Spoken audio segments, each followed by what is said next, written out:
Bonjour et bienvenue dans le nouvel épisode de Survivre à l'échec. Aujourd'hui est finalement une vidéo un peu particulière parce que je vais interviewer Tosin Adedi, voilà, This is me. qui dirige un centre de formation qui s'appelle Yep Training. Elle va évidemment nous expliquer pourquoi et comment elle a créé ce centre de formation et surtout quel genre d'obstacles elle a su finalement arriver à surmonter. Alors déjà, bonjour Tosin. Hey! Hi, bonjour Nicolas.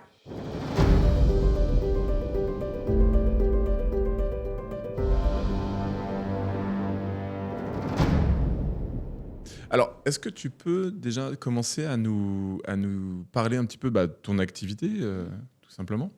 D'accord. Alors, effectivement, je suis la fondatrice du centre de formation en anglais Yep Training. Yep, c'est Your English Perfected. À la base, c'est ça le nom. Mais mes élèves disaient, c'est trop long, toi aussi, on n'arrive pas. Donc, j'ai dit, OK, on a mis le Yep Training. Mais il faut savoir aussi que Yep, c'est aussi cette mentalité de Yep, you can do anything. Parce que je pense qu'il est très important de mettre en avant le mindset. Ça détermine beaucoup ça joue beaucoup dans l'issue de ce qu'on fait. Voilà, Et est-ce que justement, tu peux me parler un petit peu de ton parcours, d'où tu viens et pourquoi cette volonté justement de l'anglais, d'où ça vient? Oula, bon, ça va mettre un peu de temps, donc je vais essayer de raccourcir. Faut savoir que je suis née en France, mais tout de suite après, on est allé en Côte d'Ivoire. Donc, je suis nigériane, donc anglophone. Mes parents se sont rencontrés à Londres, par exemple, et puis après, ils ont décidé d'aller vivre en Côte d'Ivoire. Mais ma mère, elle était en voyage, et puis on l'a conseillé de rester accouchée, parce que voilà, c'était un peu risqué. Donc, dès qu'elle a fini d'accoucher, elle est retournée en Côte d'Ivoire. Donc, j'ai vécu en Côte d'Ivoire jusqu'à l'âge de 12 ans. Ah oui. Donc c'est pour ça que je parle les deux langues très bien. Je suis arrivée en France à l'âge de 12 ans et on va dire que ça a été l'endroit où j'ai vécu le plus jusque-là. Même s'il est vrai que j'ai beaucoup de familles à Londres, donc j'y suis allée, j'ai travaillé aussi. J'ai 4 sœurs, elles vivent toutes à Dallas, Texas, aux États-Unis. Ah oui. Donc j'y suis allée, j'ai même travaillé, j'ai donné des cours pour l'Alliance française là-bas aussi. Et combien de temps t'es resté alors là-bas aux États-Unis? Aux États-Unis, c'était un petit peu saccadé. J'y allais pendant tout l'été, je travaillais. J'avais comme ambition de déménager là-bas, mais à chaque fois que je voulais y aller, il y avait une grosse opportunité qui se présentait à moi en France, donc finalement je restais. Et finalement, j'ai tellement investi en France que c'est devenu ma maison. Et c'est vrai que même quand j'ai monté ma boîte, Yep Training, je voulais que les cours soient en ligne parce que je me disais, je pourrais aller vivre aux États-Unis et continuer à faire tourner ma boîte en France, quoi. Alors, justement, ça fait combien de temps que tu as créé ce centre de formation? Et surtout, est-ce que tu peux nous dire surtout aussi qu'est-ce que tu as eu comme obstacle? Comment tu as réussi à les surmonter? Ouais. C'est un petit peu comme toi. Moi, l'école, ça n'a jamais été mon fort. Même jusqu'aujourd'hui, quand j'y pense, je rigole, quoi. C'est moi la coach, moi la prof d'anglais. Ah oui, c'est sûr. Et t'étais mauvaise à l'école alors? Ouais. Mais en anglais aussi, t'étais... Non, c'était ma meilleure note. Non, c'était ta meilleure note? Ouais, ça aurait pu arriver après, cours c'est pour ça. d'anglais, voilà. Disons que, oui, je sais pas pourquoi, l'école, ça m'a jamais plu, mais je sais que j'ai toujours eu une fibre entrepreneuriale. Déjà, à 8 ans, je vendais des choses. J'avais toujours un peu d'argent. Et je n'avais pas la pensée de « ouais, je suis entrepreneur » ou autre. C'est juste que je ne le faisais pas forcément pour l'argent, parce que ma famille, ça va. Mais j'aimais ça. Tu viens d'un milieu plutôt modeste, aisé? Oui, on va dire middle class plus. Ouais. Voilà. Et donc, je l'ai fait. Et quand je suis arrivée en France, à l'adolescence... Bien sûr, j'ai un petit peu perdu confiance en moi, j'ai oublié ça. Je commençais à me demander qu'est-ce que je voulais faire. Je savais toujours que c'était en lien avec le business, l'économie et tout. Donc, j'ai fait un bac ES. Ouais, donc très classique. Voilà.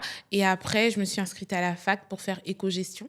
Okay. Je voulais aller à la Sorbonne. Ils m'ont refusé. Ah oui? Mais quelques années après, j'y suis allée étant prof parce que j'ai enseigné à la Sorbonne et mes élèves étaient très... revanche qui t'a fait avoir. Comme quoi, un échec ou une situation ou une porte qui se ferme aujourd'hui ne veut pas dire qu'elle va se fermer pour toujours. Et donc, pendant mon adolescence, c'était un petit peu compliqué pour moi parce que je changeais d'environnement. J'étais plus avec toute ma famille. À l'époque, maintenant, je l'ai plus, mais à l'époque, j'avais un accent. T'as pas du tout d'accent. Oui, aujourd'hui, c'est parti, parce que quand tu arrives à 12 ans, quand même, Bien t'es assez entendu. jeune. Et donc, c'était compliqué pour moi, mes années d'adolescence. Hein. Mais je pense que c'est ce qu'on dit, c'est que ce sont ces échecs-là, le fait que voilà, j'étais en internat scolaire, etc. Je voulais mon indépendance. Je voulais vivre sans dépendre de qui que ce soit et sans manquer de quoi que ce soit. Et ça m'a donné une force. À 18 ans, je suis à la fac de Nanterre, parce que c'est la fac où j'ai pu m'inscrire. Hein, et je tombe sur une offre... donner des cours d'anglais. Et à l'époque, le SMIC, on était autour de 9 euros, 8 euros. Ah ouais, et je vois 18 euros de l'heure. Je suis là, oh my God, this is a dream. Like, c'est pas possible. Pourtant, parce que j'ai une nature plutôt calme, posée, jamais dans ma tête, dans ma vie, je m'étais dit que j'allais être prof. Parce que je voyais comment on faisait. Tu te destinais à quoi alors? Moi, je voulais être avocate un moment. Ah oui. Après, il y avait toujours ce truc de je veux lancer un business. Je veux lancer un business. Je sais pas quoi, je sais pas comment, mais je voulais toujours le faire. Ouais, c'était vraiment le leitmotiv que tu avais. You know, je savais que j'aimais ça. Les vidéos, je regardais. Et donc, j'ai commencé à donner des cours d'anglais. Et vu que ce que je faisais à la fac ne me plaisait pas, à côté, j'étais hôtesse d'accueil, assistante bilingue. Et j'ai commencé à donner des cours d'anglais. Au début, la première année, c'était pas la meilleure. Hein. Encore une fois, j'avais mes cours. Donc, moi, je suis arrivée avec mon côté très américain. Et j'étais là, hey guys, we're going to learn English. Et ça avec des petits. Ça marchait comment? La première année, j'avais 4 classes. Okay? Donc, c'était l'année où il y avait les ARE. Donc, la réforme des rythmes scolaires. Ah oui? Donc, il y avait beaucoup de demandes après l'école. Donc, j'allais dans les écoles primaires à Paris. Et à 16h, on les faisait goûter. Et puis, je leur faisais leurs cours d'anglais. Sur les 4 cours, il y avait 3 cours qui se passaient très bien. Et il y avait cette quatrième classe où là, c'était un peu compliqué parce que les enfants ne m'écoutaient pas. Et je me souviens encore, c'était les vendredis à 16h45. Et franchement, j'en avais marre. Et je me souviens que ce vendredi, je voulais appeler et mentir que j'étais malade. Mais je ne sais pas comment expliquer. Pendant ce moment de réflexion, c'est comme si quelque chose dans mon cœur me disait, si tu te donnes à fond, il y a quelque chose de très bon qui va en sortir. Et je ne sais pas, j'ai changé ma perspective des choses et j'ai commencé à vraiment bosser des livres, des vidéos. J'étais en mode... oui, on me paye pour, mais ce que je veux, c'est que 7 enfants, parce que je donnais aussi des cours particuliers, 7 enfants parlent anglais. Et donc, j'adaptais mes cours, j'ai rendu de plus en plus fun, je regardais des vidéos, j'achetais des livres, etc. Et ça a trop bien marché. Donc, je me souviens que il y avait un moment, il y avait des grèves et j'ai appelé la maman pour dire je ne pourrais pas venir parce qu'il y a la grève. La mère, elle m'a dit que son fils, il a pleuré parce qu'il n'a pas eu son cours d'anglais. Quoi. Il y avait un autre élève que j'avais, il était mauvais partout à l'école et puis sa mère, elle me disait s'il vous plaît, vous ne voulez pas lui donner des cours d'histoire ou autre parce qu'il n'y a qu'avec vous que ça marche. Vraiment, tu avais trouvé le truc. Donc, je ne le faisais pas parce que ça me passionnait au départ, mais parce que j'avais trouvé quelque chose à faire de ma vie. Et plus ça avançait, plus j'avançais. Donc, je partais de 8 euros de l'heure au cours particulier à 12, à 15, à 45. Ah oui, d'accord, tu as tout essayé. Et donc, après, je suis arrivée au niveau du B2B.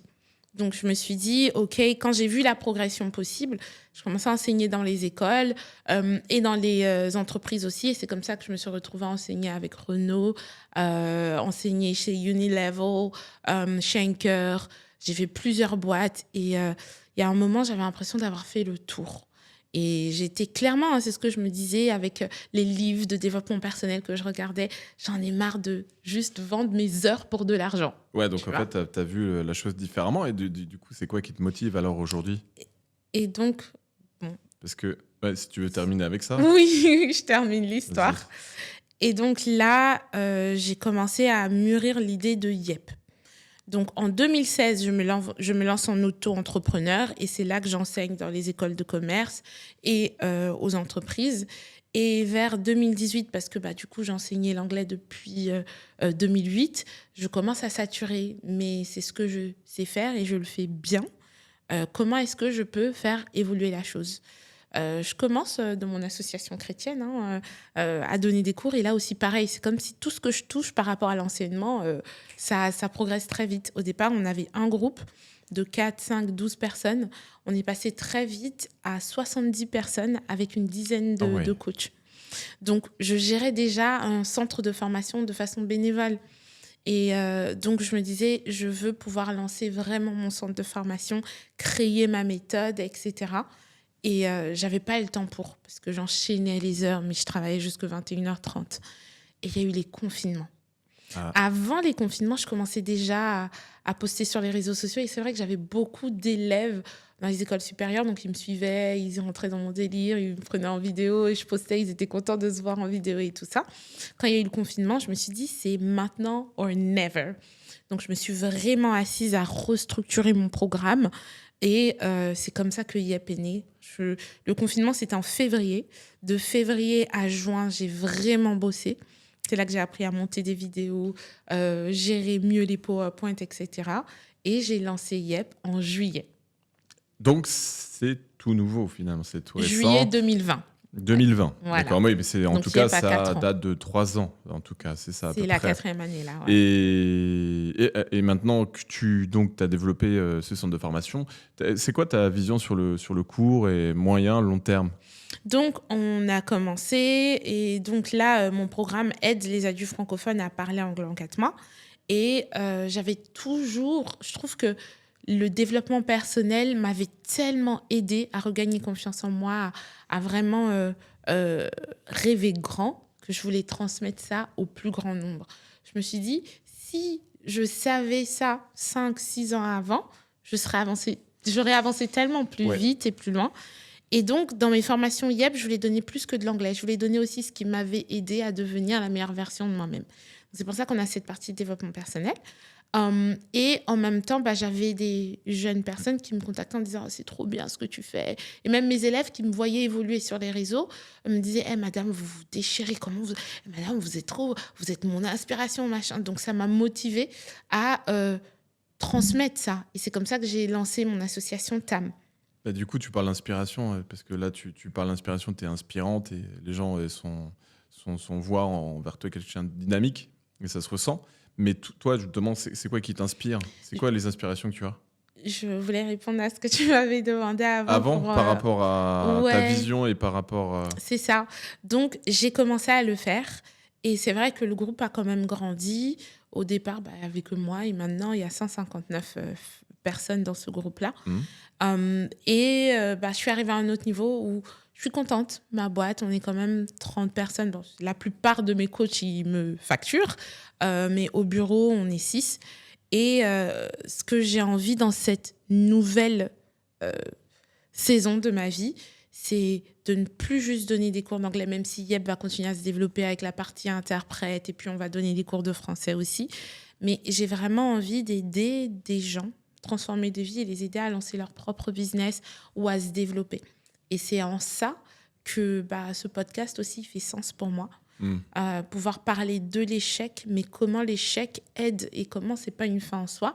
Donc, ce que je souhaite faire, c'est lancer des conférences autour du business pour aider des porteurs de projets ou des personnes qui sont au début de leur parcours entrepreneurial à vraiment restructurer tout et avancer au fait. Faire avancer les choses. Alors, pour le petit aparté de ça que vous ne savez pas, sauf si évidemment vous écoutez toutes les vidéos de notre podcast, c'est qu'avec Tocine, donc on se connaît par l'intermédiaire d'un groupe d'affaires qui s'appelle le Club Édouard VII. Ouais. Et donc on s'est rencontrés, on s'est dit, voilà, dans un élan commun, parce que c'est un projet qu'on avait en commun, mais finalement on ne savait pas. On a discuté, finalement on a décidé de le faire ensemble. Et c'est pour ça qu'aujourd'hui on est là tous les deux. Tout à fait. Et donc, pour reprendre la question que je t'ai posée tout à l'heure, est-ce que tu peux me dire, c'est quoi justement les inspirations que tu as eues ? Est-ce que tu as des gens qui t'ont inspiré, des livres, des vidéos peut-être ? Il y en a tellement, mais c'est un petit peu comme toi. Je dirais pas que j'ai qu'un seul mentor. Je dirais juste que le fait d'avoir traversé des moments difficiles dans mon adolescence m'ont donné la dalle. Ouais, ça t'a donné... Ça m'a donné envie d'y arriver. Et je crois vraiment que quand tu veux quelque chose, bah, tu finis par trouver cette chose-là. Donc, je voulais mieux, je voulais plus grand, je voulais plus. Et je suis tombée sur les bonnes vidéos, les bons livres. Moi, je suis très vite allée dans... J'ai pas besoin de connaître la personne personnellement pour qu'elle influe sur ma vie. Donc, par exemple, quand j'étais chez moi le soir, bah, pour moi, je passais ma soirée, par exemple, avec Père riche, Père pauvre, parce que Ah oui, j'écoutais... d'accord. Enfin, tu vois, en écoutant son livre en une soirée, bah, tu as passé la soirée avec lui. Et moi, je crois que quand tu écoutes ce qu'une personne dit, bah, tu reçois de son esprit aussi, tu Ouais. vois. Donc, je suis beaucoup dans cette Donc, tu es mentalité-là. inspiré finalement des gens qui C'est ça. t'entourent, c'est ça que tu rencontres? Ouais, bah, pour dire qu'il n'y a pas besoin que cette personne soit physiquement dans ton entourage pour être dans ton entourage. En écoutant ses livres, en regardant ce qu'elle fait, etc., tu peux capter son mindset et même commencer à ressembler à cette personne sans t'en rendre compte. Et si tu veux bien, je vais juste revenir un petit peu sur l'avant, enfin en tout cas l'avant. Donc ça fait presque 4 ans là que tu as Yep Training. Mhm. Est-ce que tu peux me dire c'est quoi les principales difficultés que tu as pu avoir parce que j'imagine qu'il y en a eu. En plus, tu es une femme. Est-ce que c'est plus dur d'être une femme qu'on entreprend ou pas? À toi de me dire. Ah, il y a tellement de choses à dire là. Ouais, j'imagine. Alors, comme j'ai dit, j'étais arrivée à un plafond. C'est que je gagnais quand même le salaire d'un bon cadre quand je faisais mes heures de cours d'anglais. Et quand j'ai lancé Yep, bah forcément, je pouvais travailler moins. Et j'ai investi toutes mes économies dans mon bébé qui était Yep, montage de vidéos, enfin tous les frais qui viennent avec. Ouais. Et dans ma tête, dans l'enseignement, quand tu es à ton compte, juillet, août, ce sont les mois les plus bas. Donc, je m'étais Ah oui, dit... en plus, c'est vrai. Voilà. Je me suis dit, il faut que je lance Yep en juillet. Comme ça, bah, ça m'aide. Et en faisant mes calculs, bah, c'était là où j'arrivais un petit peu à ma sécheresse. Donc, non seulement je finissais mes épargnes, mais en plus, j'aurais pas les autres heures pour pallier à ce trou-là. Et j'avais, je crois, déjà 600 followers à l'époque. Je me suis dit en moi, enfin, pour moi, j'étais quand même raisonnable. Franchement, avec le prix que j'ai mis, j'ai 12 clients, 15 clients, je suis contente. Quand tu as 600 followers qui interagissent. Ah oui, d'accord. Donc, tu as réussi à avoir des clients aussi grâce à ça. C'est ce que je croyais. Ils interagissaient avec moi et je lançais des défis en ligne. J'appelais ça le Confinement English Challenge. Les gens, ils étaient là, oh, c'est trop bien parce que j'apprenais l'anglais en chanson et tout. Et donc, ils me disaient, ah, c'est trop bien, c'est combien ton programme? Je recevais ça à chaque fois que je faisais un live. Oui. Donc, dans ma tête, mais les 12, je suis en train de voir le truc trop bas. Enfin, ça va exploser. Et donc, parce qu'ils disaient que c'était pas cher? Ils disaient quoi? Non, mais non, ils attendaient que mon produit sorte. Et moi, j'étais en train de le confectionner. Ah oui. Et moi, je voulais le lancer justement début juillet. Parce que là, c'était prêt. Donc, j'ai tout fait. Et puis, j'ai pris la date du 4 juillet, l'indépendance des États-Unis, pour dire, libérez-vous de tout ce que le manque d'anglais vous a empêché de... J'ai fait l'inauguration. Déjà, mon site Internet, il ne marchait pas complètement. Et je lance le truc. Imaginons que c'était à 15h. 15h, personne. 15h15, personne. Ah oui. 15h30, une personne, mais elle allume même pas sa caméra. 15h45, 2 personnes, mais l'autre personne, je la connaissais. Déception totale. Et donc, ça c'est soldé par un échec? Bah ouais. C'était le début. Enfin, pour moi, je partais pas de rien, tu vois. Ouais. Mais là, finalement, j'ai eu. Toi, tu une t'attendais, vente. en fait, tu allumais et puis t'allais avoir un afflux de personnes. J'ai quand même nourri mes réseaux. Enfin, Ouais. ça vient pas de nulle part. Ça fait quelques mois quand même. Et là, je suis à sec au niveau financier. C'est juillet-août. J'ai pas réanimé mon réseau qui me permettait de pouvoir trouver... Parce que l'été, j'étais plus interprète que prof d'anglais, tu vois. Mais je me suis tellement focalisée sur ma boîte que, Et là, je sais pas si on appelle ça une mini-dépression, mais j'étais déçue. Ah oui, t'es tombée, quoi. Voilà, j'avais quand même une personne qui avait payé et l'autre, je lui avais fait moitié prix. Du coup, j'avais déjà un petit peu mon association à côté. Donc, j'ai offert la formation à 2 autres personnes, histoire d'avoir quand même un groupe. Et j'ai lancé la formation, mais découragée en me disant, si c'est ça, au mois de juillet, je vais faire comment au mois d'août, etc. Et finalement, ces personnes, elles m'ont donné de superbes retours. En me disant, Tocine, au fait, c'est 10 fois ce que je m'attendais. Ouais. en termes de contenu et tout. Donc, tu as eu tes premiers clients et c'est eux qui ont réussi à... Et donc, ça m'a un petit peu redonné de la force. Mais au fin fond, j'avais pas le choix, au fait. J'avais tellement investi dans ce truc-là qu'il fallait que j'en sorte. Et le mois d'après, j'ai eu un peu plus de clients. Le mois de septembre, ça a commencé. Et j'ai trouvé le moyen de pouvoir faire financer mes formations par le CPF. Et là... ça a explosé, là. Ouais, ça a grandi très, très vite. Ouais. Avant la fin de l'année, j'avais déjà 7 coachs qui donnaient des cours d'anglais.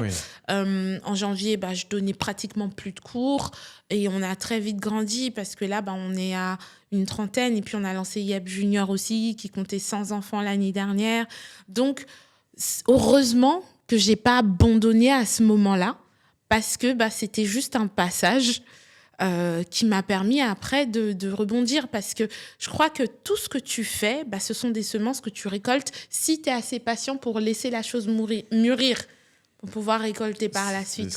C'est d'ailleurs la question que j'allais te poser parce que c'est vrai qu'on a souvent une vision de l'entreprise, de l'entrepreneuriat un peu faussée.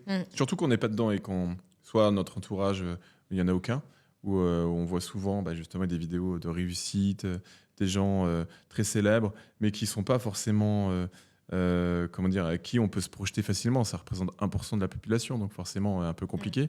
Est-ce que tu aurais justement quelques astuces ou quelques trucs ou recommandations à dire à des gens qui voudraient justement entreprendre ou qui auraient la volonté de réussir? Alors, moi je dis souvent à des personnes qui sont salariées, ne te lance pas dans l'entrepreneuriat à 100%. Fais ça à côté. Fais ça tous les samedis, etc. Tu ne lâches ton CDI que lorsque ce que tu gagnes en auto-entrepreneur est plus ou moins égal à ce que tu gagnes en salaire. Ça sera moins stressant parce que moi, c'était très stressant. Surtout que j'avais l'habitude d'avoir quand même un bon salaire, d'avoir eu ces 3 mois-là où il n'y avait pratiquement rien. C'était très, très chaud. Donc, je ne conseille à personne de faire cette erreur-là et de toujours comprendre que l'entrepreneuriat, c'est quelque chose sur du long terme. Donc, ne t'attends pas à ce que ça grossisse tout de suite très vite, mais concentre-toi sur une constante amélioration. Parce que mes clients, avec leur retour, m'ont permis de m'améliorer. Ils m'ont dit ce qu'ils aimaient beaucoup, ce qui manquait. Et c'est comme ça que j'ai pu réadapter mon programme. Au départ, j'avais fait une formation pour les débutants, une formation pour les business. Ils m'ont dit non, Tocine, nous, on aimerait que tu nous accompagnes jusqu'au niveau business. Donc, au départ, c'était 2 formations, c'est devenu 4 formations. Après, ils m'ont dit oui, mais moi, je veux que mon enfant ait la partie mindset. J'ai lancé YEP Junior. Au départ, il y avait 2 niveaux. Et puis après, en grandissant, on est passé de... on couvre toutes les tranches d'âge de 80 à 18 ans. Donc, tu as écouté tes clients. Donc, je dirais, en conseil, comprends que ça met du temps. Comprends que c'est pas parce que ton produit est génial que tout de suite tu vas pouvoir en vivre, donc et le plan B. Et une autre chose que j'ai appris, et pour moi c'était un choc, c'est que être entrepreneur, c'est devoir se réinventer constamment. Moi, je m'étais dit, lance tes formations, après c'est bon, parce que j'avais déjà coaché des coachs. Non, parce qu'après, j'ai dû développer des capacités marketing. Parce que tu peux avoir un super produit, mais si tu ne sais pas le vendre, c'est mort.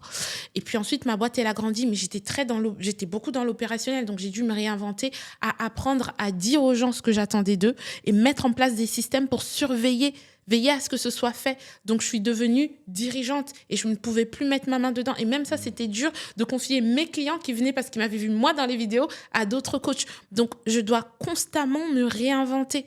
Et ça, c'est très important de le comprendre. Ça t'aide, ça te prépare. C'est pas parce que tu as une expertise que tu es un bon CEO. Tu vois ? Mais par rapport à tout ce que tu fais, tout ce que tu dis, comment tu arrives à allier justement ta vie privée avec ta vie professionnelle ? Est-ce que c'est compliqué ? Est-ce que tu arrives à dissocier des deux ? Est-ce que tu arrives à prendre du temps pour toi ? Ça a mis du temps.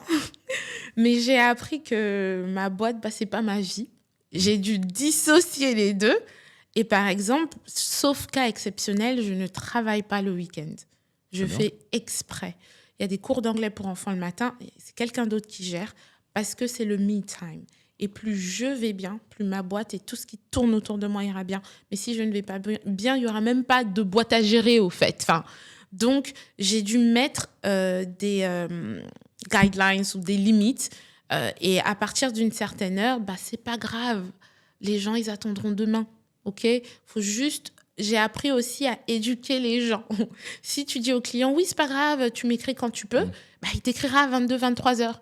Mais si tu leur expliques que le bureau ferme à 18 heures, bah, c'est pas grave, ils attendront le lendemain pour te contacter. Donc, j'ai dû apprendre à dire non, à mettre un cadre et à m'y tenir. Et les gens respectent, les gens n'iront jamais plus loin que ce que tu leur permets, au fait. Voilà.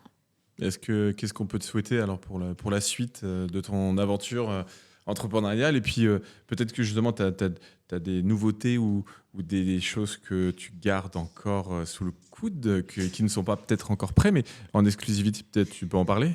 J'aime beaucoup l'entrepreneuriat. J'aime beaucoup le fait de prendre une idée et de le transformer en business. Et ça, je veux le faire encore et encore. Donc oui, j'ai d'autres idées de business dans ma tête, mais déjà lancer mes conférences business pour aider des personnes qui ont des projets et tout. Mhm. Donc j'espère pouvoir faire ma première conférence l'année prochaine. Donc ça, c'est l'une des choses que je veux faire. Coacher d'autres personnes à monter leur business, faire grandir mon association aussi. Au niveau de YEP, bah là, on donne des cours d'anglais. Donc, on est en train de développer la partie interprète. Je le faisais déjà, mais maintenant, je veux que ça devienne un département. Et ensuite, ce que je veux, c'est former les anglophones à parler français. Ah oui, parce que c'est vrai qu'on parle souvent des Français qui veulent apprendre anglais, mais rarement de l'inverse. Ça arrive aussi souvent? C'est une vraie demande. C'est vrai? Oui. Et ma formation, je veux qu'elle ne soit pas scolaire. Encore moins que ce que j'ai actuellement. Qu'on se focalise vraiment sur apprendre comme un enfant. L'enfant, il conjugue très bien, alors qu'il ne sait même pas ce que c'est je, tu, il, nous. Il ne connaît pas les pronoms personnels. Donc, c'est un projet qui me tient à cœur. Et je pense que c'est fort parce que ça sera ma façon de un petit peu rendre la langue française encore plus populaire au niveau international. Donc, voilà ce que j'aimerais. Mais je pense qu'en fin de vie, quand tu as quand même fait des choses dans l'entrepreneuriat et que tu as compris que tu peux perdre de l'argent et puis regagner de l'argent, etc.